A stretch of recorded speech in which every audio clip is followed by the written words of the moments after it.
Good morning, good afternoon, good evening, guys. Hello once again. You're welcome to my channel. My name is Stella, and this is the Ella Rice channel. On this channel, I talk about everything nursing recruitment. Sometimes I pop in with my poetry, and then other times we go lifestyle. I'm a registered nurse in the UK. So on today's video, I'm going to talk about the new opportunity for teachers, that is the routes for getting the qualified teaching status to teach in the UK. So if this video is of interest to you, kindly click the like button, comment, and don't forget to subscribe to my videos.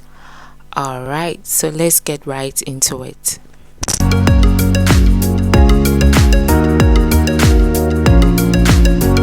So on today's video, I'm going to talk about how to apply for the various routes in order to gain a qualified teaching status. There are actually 4 routes. That is the assessment only qualified teaching status.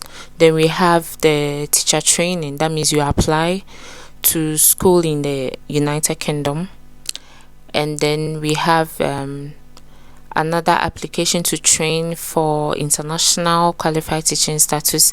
Then the last one, which is of interest to me at the moment, is the apply for QTS through the Teaching Regulatory Agency. Hitherto, most of these countries were not given the chance to apply, but recently the UK came out with some good news that these countries can apply for the qualified teaching status through the Teachers Regulatory Agency. And the eligible countries are Ghana, Hong Kong, India, Ukraine, Jamaica, Nigeria, Zimbabwe, Singapore, and then South Africa. If you are from any of these 9 countries, you can apply for the qualified teaching status through the Teachers Regulatory Agency. So these are the requirements. These are more like the general requirements for all the 4 routes. Then I'll come to the main requirements for the QTS through the Teachers Regulatory Agency. So the general requirements are that you should have a bachelor's degree. I'm going to share the link in my video description, and so if you would want to apply, you can read more on the website. You should have a bachelor's degree, preferably an education degree, but if your degree is not in education, fine, just that it's going to be kind of competitive, because I know a lot of teachers will have interests and then they already have bachelor's degree in education. So if you do not have the bachelor's degree in education, you can't get a job, but your chances are quite minimal. So you should have a bachelor's degree, preferably in education. Then 2, you should be registered with the teaching body in your country. So depending on the country you are applying from, you should be part of the professional body that regulates teaching in your home country. And then you should have 1 to 2 years minimum experience.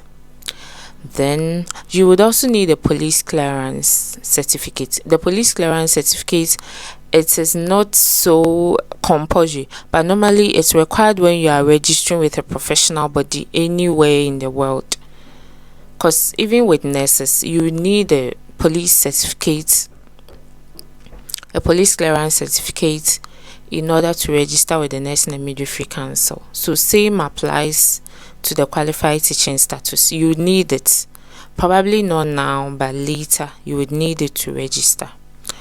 Okay, then you will need 2 references.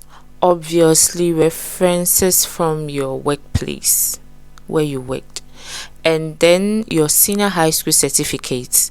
Some are using the WASI. So if you have a WASI, that's the West African School Certificate Examination, fine. You would also need your English language proficiency. Okay, so back to the senior high school certificate. They normally look out for the grades you had for English language, mathematics, and then science.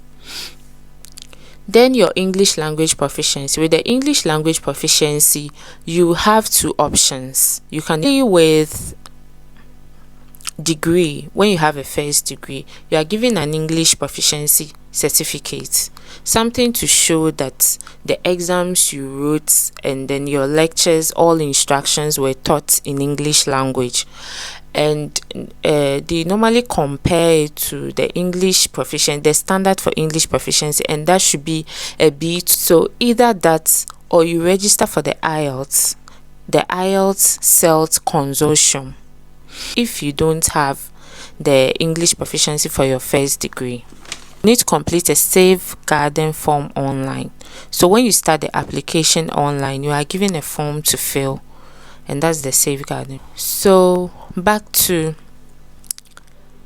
the main topic, that is applying for the QTS through TRA. So normally what they do is that they are going to compare your bachelor's degree, that's the university degree you have.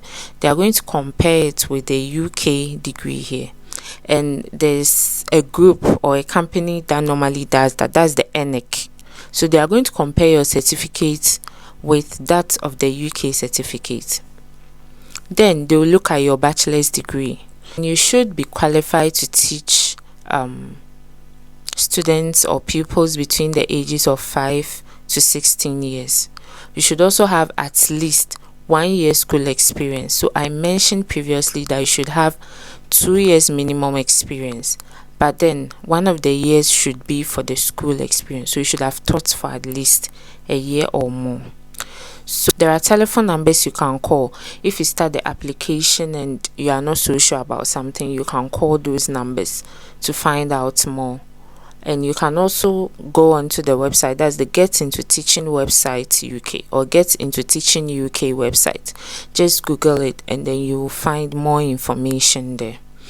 So one good thing about the TRA routes, that's the Teachers Regulatory Agency, is that application is absolutely free, unlike the other routes where you have to pay some amount of money before you can finally get your QTS. There's also another route where even without your QTS, you are allowed to teach for about 4 years, and then throughout the 4 years, you try to get the qualified teacher status in order to be a qualified teacher in the UK.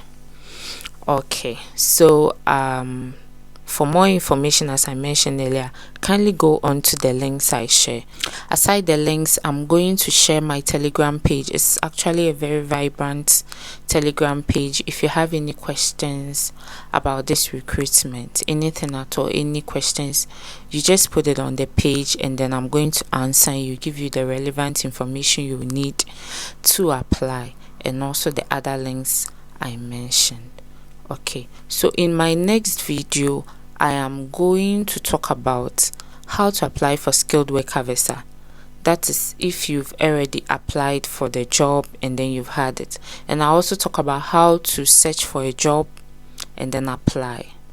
Okay, so this is the end of today's video. Okay, it's bye for now and see you in my next video. Bye.